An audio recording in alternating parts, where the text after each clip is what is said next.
সবকা সাথ সবকা বিকাশ, আর এখন হচ্ছে ধরে ধরে সবকা বিনাশ। ওয়াকফ আইন যে পাল্টালো, আজকে সুপ্রিম কোর্টও বলেছে, প্রাথমিক কথা বলেছে, ইন্টারিম কথা বলেছে, যে কথা আমরা বলছিলাম, আমাদের সংবিধানে সব ধর্ম, সব জনগোষ্ঠীর নিজস্ব মত অনুযায়ী, বিশ্বাস অনুযায়ী তাদের অধিকার আছে, সেটাকে পালন করা, সংগঠন গড়ে তোলা, প্রতিষ্ঠান গড়ে তোলা, তাকে চালানো।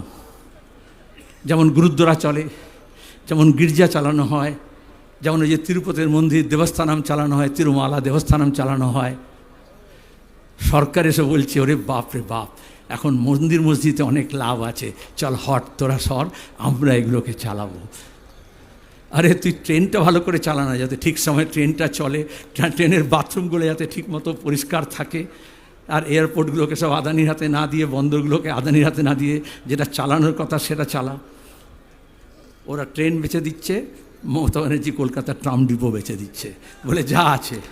ওই অমলদার কাছে শুনলেন না, বিজেপি বলল কৃষকের আয় দ্বিগুণ করে দেবো, বাবু যতক্ষণ পারিষদগণ বলে তার শতগুণ, মমতা বলল আমি তো 3 গুণ করেই দিয়েছি। আর এদিকে কৃষক তার ফসলের দাম পাচ্ছে না, প্রতিদিন লড়াই হচ্ছে, আলু চাষিদের সর্বনাশ হয়েছে, সবজি চাষিদের সর্বনাশ হয়েছে। আমরা বেশি দামে চাল খাচ্ছি, কিন্তু ধান সংগ্রহ করছে না, চাল কল মালিকরা নিচ্ছে, আর তাদের কাছ থেকে সরকার নিচ্ছে। এই তো 2 নম্বরই।